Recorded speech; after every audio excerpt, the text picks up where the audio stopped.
I am Chris Trevino with USCFootball.com, and this is an instant analysis baseball edition with Shotgun Spratling, who is live and in person at the Corvallis Regional covering USC baseball, which just picked up a dominating win over TCU, 13-1, their first win in the NCAA tournament in close over a decade.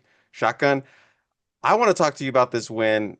You're there in Corvallis. How did USC get this dominating win? What went into it? And give me your reaction, Shotgun. I mean, it all started on the mound with Caden Aoki. He was fantastic in this one. Goes 8 innings, only gives up 4 hits, 1 run. He had basically had one mistake the entire game. He gave up a homer to Sawyer Strauss-Snyder, very talented player from TCU, early in the game, fourth inning, I think. But USC was already up 3-0. They built some momentum early, and they continued to build on it. And I thought that was really big for them. I talked with Andy Stankiewicz after the game about, they've had some struggles in the last month or so of leaving runners on base. And the first inning, they leave a guy on first and third. Second inning, they get a runner on third with 2 outs, and it's like, oh no, here they go again. But they get a big hit from Richard Tejeda just to open things up, give yourself a lead to say, okay, let them breathe a little bit. Third inning, similar. They have a runner on third and don't get it in. But the fourth inning, they put up 2 runs, and they do it with a little bit of small ball. They get a couple bunt base hits. They really took advantage of all the opportunities that they were presented. They didn't fully capitalize on everything and score 25 runs necessarily, because they did have a ton of base runners in this one. They had 14 hits, 13 free passes. TCU walked 9, hit 4 more. There were also 2 errors, but USC made them pay. They put up 13 runs in this. It is the largest margin of victory for USC since 1994 in a postseason game. That's a crazy stat to me. But 13-1, and just it's a big cathartic release, I feel like, for this group that was so close to making it to the postseason for the last 2 seasons and not able to get in. Once they're snubbed, once they're 2 innings away basically in the Pac-12 championship last year, to get in and then to go and be able to perform, and not have those those anxiousness, no nervous energy or anything like that. And it really helps when you have a senior on the mound like Caden Aoki, who was just dominant for them. Now TCU is a very talented team, but a very young team. They only have one senior in their lineup, and I thought that kind of played out. That he was able to get going. They had a great game plan, and they noticed early. Sean Allen, Caden Aoki told me after the game, he said that Sean Allen, the pitching coach, noticed that they were sitting on off speed, so they were able to attack with the fastball early in counts to get ahead and then go to the off-speed stuff, which is his bread and butter. And he really was able to work inside and outside. Kirk Sarloos, the TCU coach, mentioned that as well, that he was really able to work inside against their hitters to keep them off balance. And he was just fantastic in this one. And now USC moves on to the winners bracket. I was going to say USC definitely looked like the more calm, composed team. Did not see a lot of nervousness out there. And like you said, just, being snubbed the last 2 years or being so close to not making it, kind of felt like they have been waiting for this moment for 2 years and they finally got their opportunity to do so. Shotgun, you have covered a lot of USC baseball, both from across the country and in person. I wanted to ask, this performance here, was this the best you've seen them play all season with a combination of their pitching and their hitting and everything together?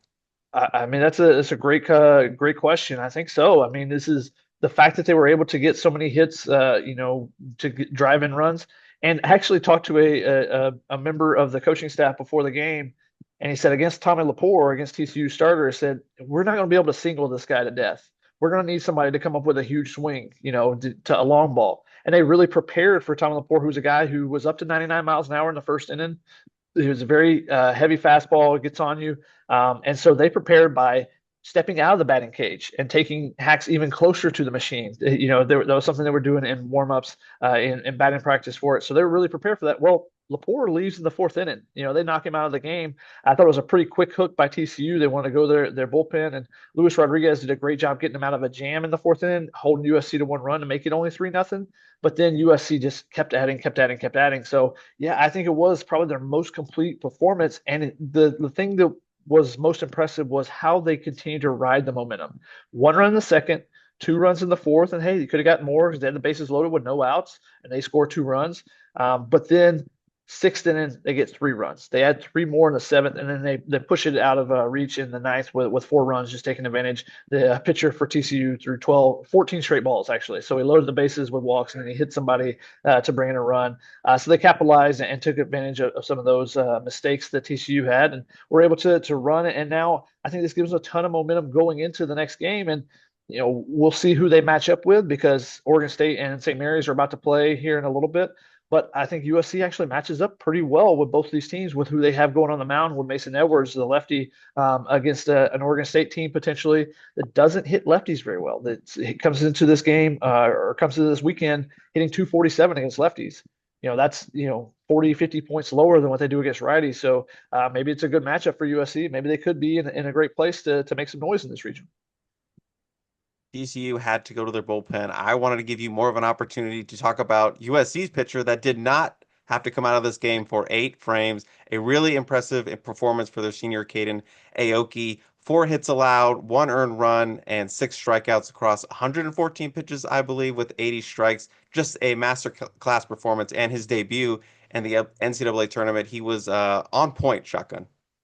Yeah, and he's been a guy that can give you 8 innings pretty easily, like he did today. Or there's been a couple times where he's got banged around, where teams get to his fastball and are able. It's only a 90-mile-an-hour fastball. It's not like you would see from Lepore on the other side, but he mixes 4 pitches and he can put any of them in the strike zone at different places, inside, outside, and that's what he did today. I asked him after the game. I said, "Hey, when did you kind of feel like, all right, I got my stuff working today?" He said, "Kind of the first inning." But then he gave a lot of credit to Sean Allen with what he kind of saw. And it was kind of interesting. There's this unique dynamic coming into this game because TCU's offensive coordinator, Bill Mosiello, was the head coach at Ohio State last year. His pitching coach was Sean Allen. His best friend growing up and who played against each other all the time is Andy Stakelitz. So there's this common bond. So they knew what to expect from the offense on the other side, I think. And, when they saw kind of the swings in the first inning, they made some adjustments in how they wanted to attack TCU and did a really good job. And then also give credit to the defense. USC in the second inning, Richard Tejeda makes a play. The catcher kind of bangs into the guardrail over by the dugout and gets a catch. And then the next pitch, they hit a liner to the outfield. Braden Dow goes and makes a diving catch. So again, just that momentum felt like it built because one guy would make a play and somebody else would make a play, and they just kind of carried on. And so now I think they're rolling with some good momentum into Saturday game, into the 1-0 game, which is the biggest game of a regional actually, because the winner of the 1-0 game typically wins. I don't know the exact number off the top of my head, but it's like 85, 87%. It's a big time number because then you advance. Whoever wins the 1-0 game advances to the regional final, and the team that comes through the losers bracket has to beat you twice. And they are usually very thin on pitching compared to what you are because they're in game 4 and 5 or 5 and 6 potentially, versus you were on game 3 to start that regional final. So, USC is did a great, you had a great game this one, a complete performance. Now we'll see if they can continue it tomorrow. All right, Shotgun, we got to get you out of here because you have more baseball to cover, and there was more USC baseball to cover. They will play on Saturday, the winner of St. Mary's and Oregon State. I believe it is the 6 o'clock game there, the winner game. Shotgun, you can find him at uscfootball.com, and you can read me at uscfootball.com. We will have all the coverage from USC's Corvallis regional appearance and maybe going on further, Shotgun.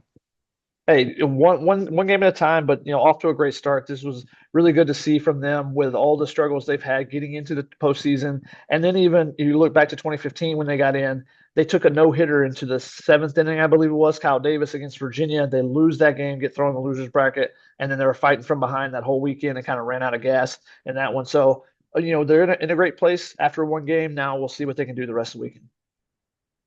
Stay tuned for Shotgun's coverage at uscfootball.com.